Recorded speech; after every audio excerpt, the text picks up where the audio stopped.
Bavandimwe, nshuti, namwe mwese mumaze iminsi mukurikirana ibiganiro ndimo kubaha, ndabasuhuje. Uyu munsi ndagira ngo tuze kuganira ku kibazo kijyanye n'impamvu abaturage batagikunda gusura abantu babo bari mu magereza, cyane cyane muri gereza ya Nyakiriba. Ikindi cya kabiri ngira ngo tuganireho ni kuki amagereza yo mu Rwanda yuzuye abantu benshi.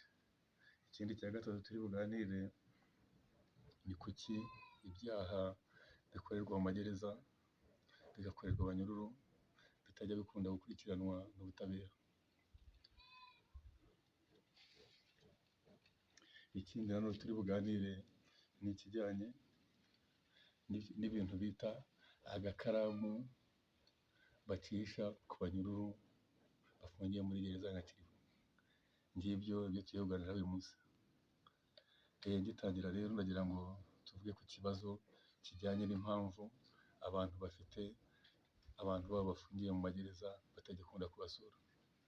Impamvu ya mbere rero, nkanjye uvuye muri gereza muri iyi minsi, ni uko kugira ngo ujye gusura kuri gereza bagusaba gutanga amafaranga 5,000. Ibyo 5,000 bikaba ari ibyo kwipimisha COVID. Abantu bafite ayo mafaranga rero muri iki gihugu ntabwo ari benshi cyane, ugasanga rero abaturage baratinya gutanga ayo mafaranga. Nkaba nsaba yuko mu rwego rwo kugira ngo abafunzwe cyane cyane abatuye hafi y'amagereza boroherezwe kugira ngo basure abantu babo, maze leta ibakorere ibizamini bya COVID batagombye gutanga ayo mafaranga 5,000. Ubwo leta izaba itanze umusanzu mu kugira ngo ihuze abafunze n'imiryango yabo, cyane cyane ko burya abanyururu iyo babonye abantu babasura bituma n'umutekano muri gereza ugenda neza. Ikindi kandi nanone abasuye abanyururu iyo baganiriye, umunyururu nawe ataha asigara yigaye avuga ati ubundi rwose icyaha nakoze nagikoraga ndeba hehe, akifuza nawe gusubira mu buzima busanzwe. Ubwo rero akaba ari umusanzu ngira ngo leta nayo izatange mu gukuraho icyo kiguzi cy'abantu baza gusura abantu babo bagatanga 5,000 kugira ngo bapime COVID babashe kugera ku bantu babo muri gereza.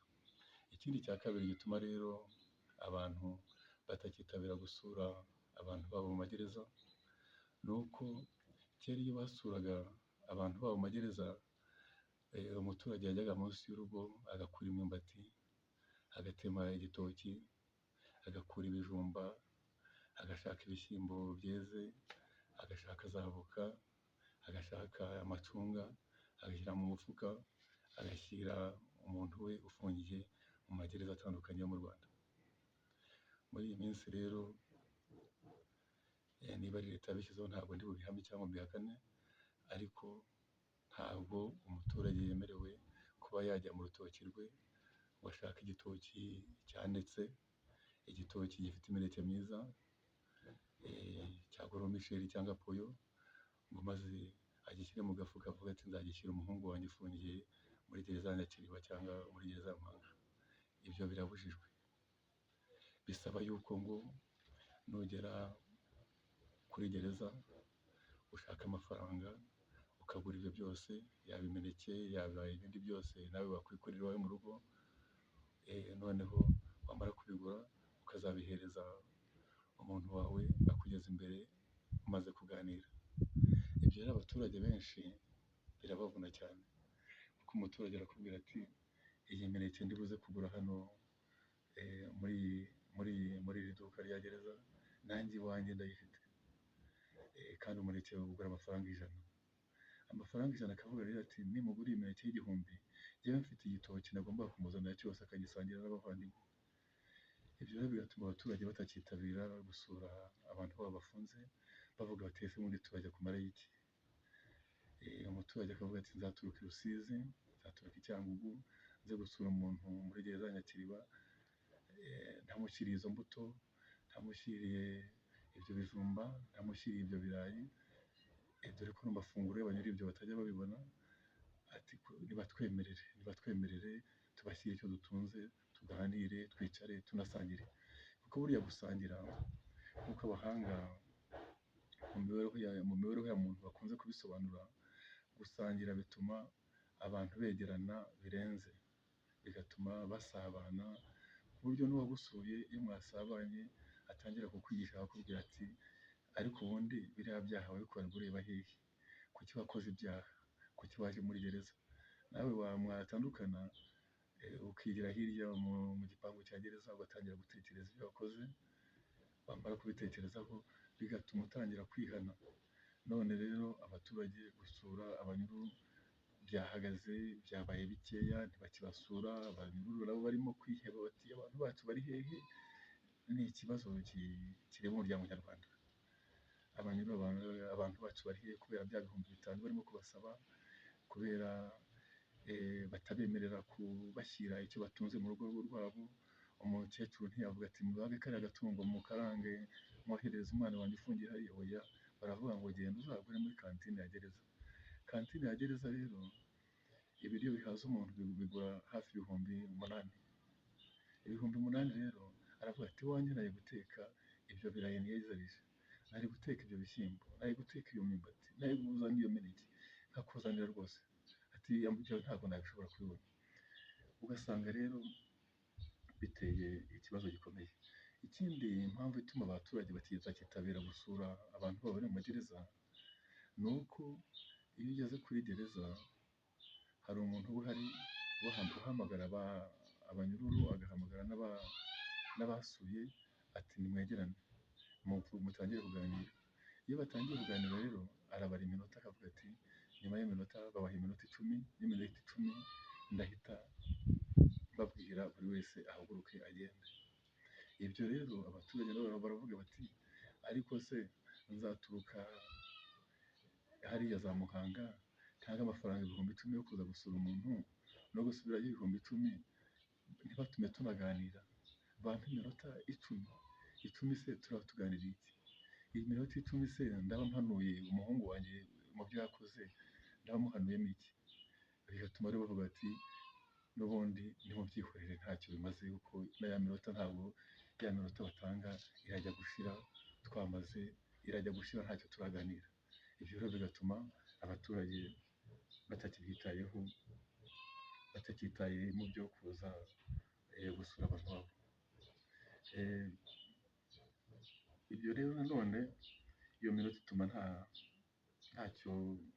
nta bushake bukiri muri ibyo ngibyo byo gusura.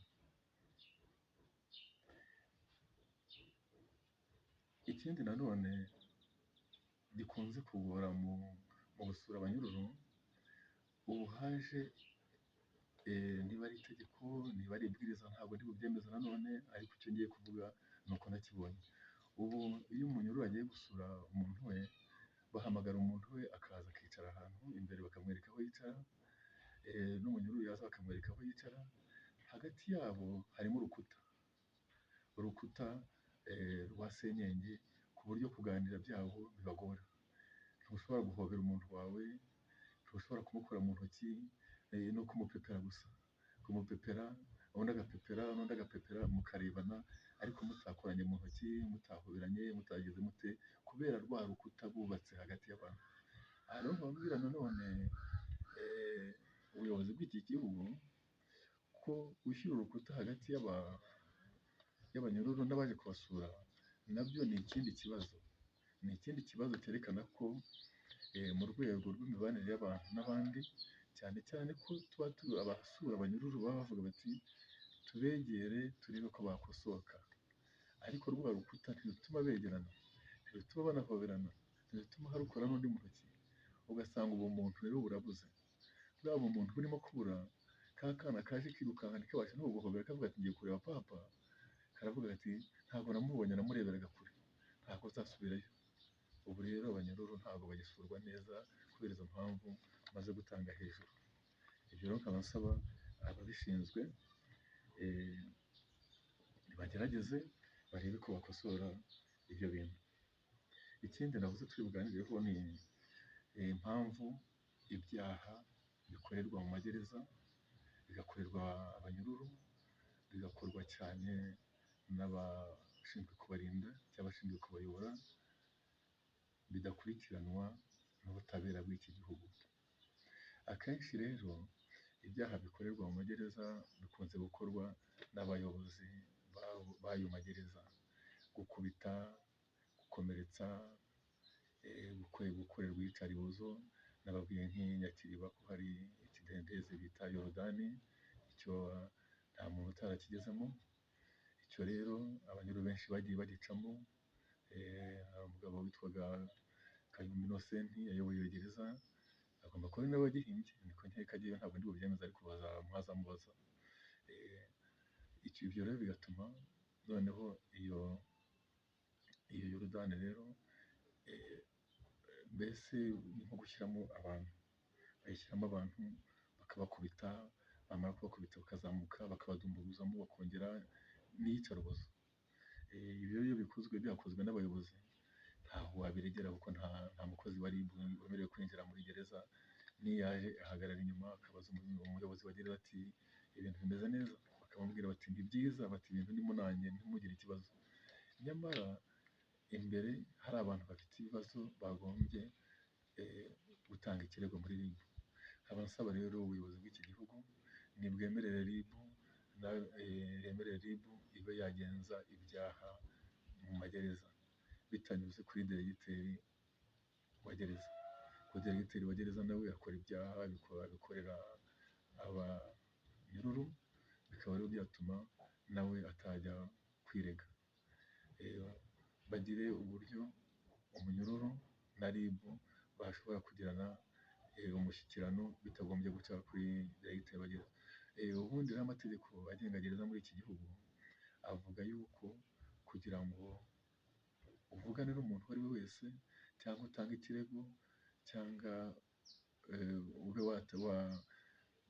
wavugana n'umuntu uwo ari we wese aje kukureba, ni ukuba diregiteri wa gereza yabikwemereye. Diregiteri wa gereza rero ntabwo azemera ko utanga ikirego muri RIB bazi ko urimo kumurega. Aho uwakoze amategeko agenga gereza ashobora kuba icyo kintu yarakibeshyeho.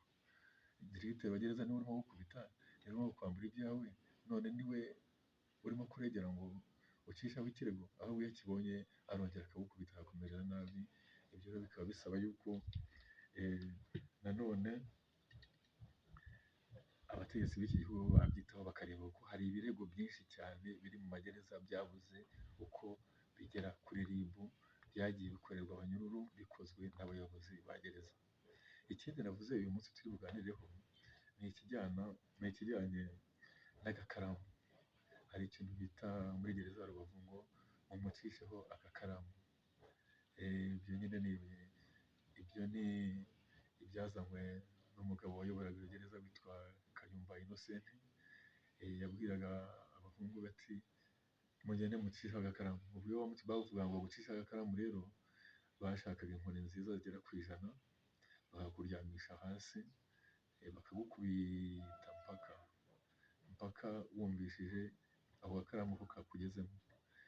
Noneho ikindi rero kiri bugaragare ndibabwira aha ngaha ni uko ako gakaramu ni ukugukubita izo nkoni zigera ku 100, bakagukubita mpaka zose zirangiye. Noneho hakaza gusigara icyo yitaga kashi. Kashi rero ni inkovu yagaragaraga nyuma y'ibyumweru 2 by'aho bagukubise. Ni agakaramu na kashi, niko yavuga ati umunyuze agakaramu umutere na kashi. Iyo barangizaga nanone bakujyanaga muri cya kidendezi navuze bita Yorodani. Icyo kidendezi kibamo imbere muri gereza. Akenshi abantu bakunze kuvuga ngo gereza ya Nyakiriba, ubundi ho kiba mu murenge wa Nyakiriba, ariko abenshi baba bashaka kuvuga ikiriba cya kiri muri gereza bakoreramo iyicarubozo, barikorera abanyururu, bagatuma rero babona gereza ya Nyakiriba. Harimo ikiriba nk'uko kirimo kinini, gikoze mu byuma ku buryo bajyanamo abantu. Mushobora kukijyamo muri nka 15 cyangwa 20 mwese babatumbaguzamo murimo icyarimwe, oya nk'icumi murimo icyarimwe, uzamuye umutwe bamukubita yongera gusubizamo akamira amazi, akongera agasubiramo akamira amazi. Nuko icyo kiriba giteye. nkaba rero nsaba abayobozi b'iki gihugu bose icyo kintu bakora iperereza babe babomora icyo kintu cy'ikiriba, maze gereza ya Rubavu ikomeza ibyo gukomeza kuyita Nyakiriba birangire yitwa gereza ya Rubavu. Aha rero nkaba nkunze kuvuga nti uburenganzira bw'umunyururu cyangwa se bw'umugororwa ntibwubahirizwe.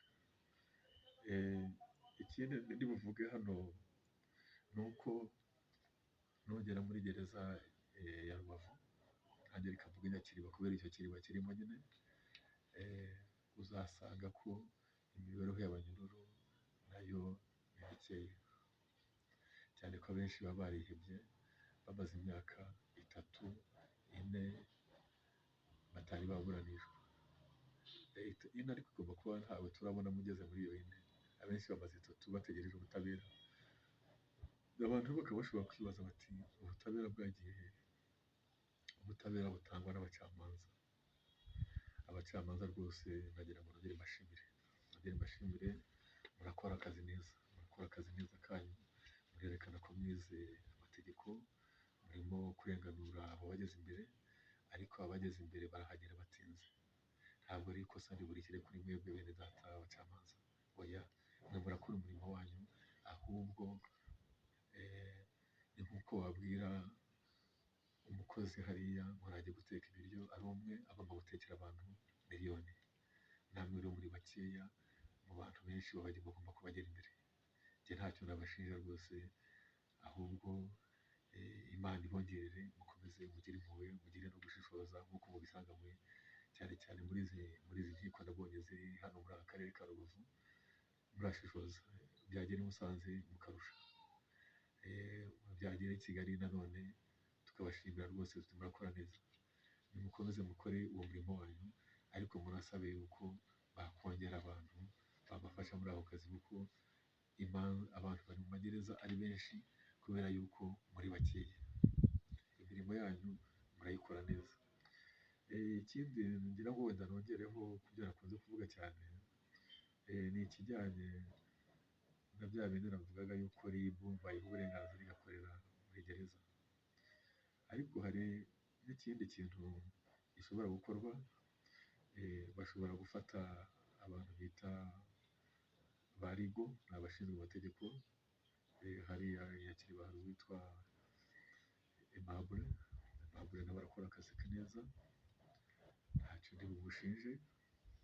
Nk'umunyamategeko arigengesera, yitwa Aimable Nshizirungu, arigengesera agakora umurimo we neza. Nibamuhe n'uburenganzira agenza ibyaha muri gereza nko muri bo, murebe ko ibintu bitagenda neza. Azabikora neza kandi rwose abanyururu bazishima, n'imiryango yabo nayo izishima. Ku bijyanye na bya bindi nababwiraga bya Kayumba n'iyicarubozo rye bya cya kiriba yashize muri gereza ya Nyakiriba, ubundi icyo kiriba nyine yari afite n'umuntu ushinzwe kujya guca inkoni, akazisiga amavuta, akazitunganya neza, akazigorora. Yitwa Semahe Jean Claude, nawe aracyafungiye hariya muri gereza ya Rubavu. Niwe wajya gushaka izo nkoni zo kugira ngo bakubite abo bantu.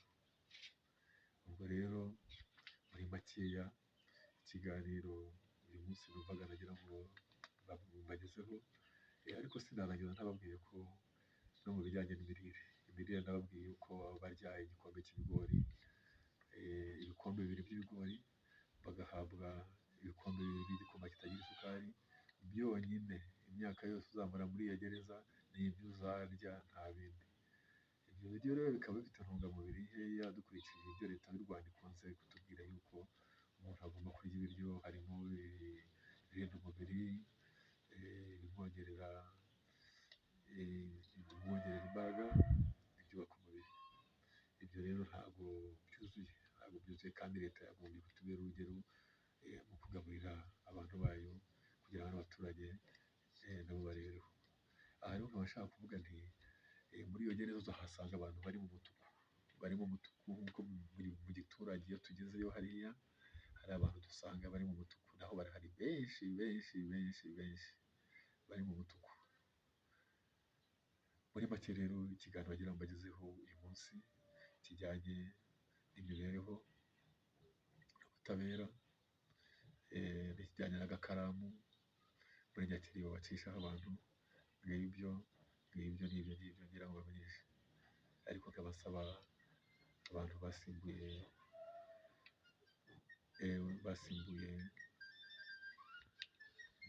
basimbuye mu buyobozi bwa Kayumba Innocent kureba ko icyo kiriba bakibomora vuba bafatanyije na leta.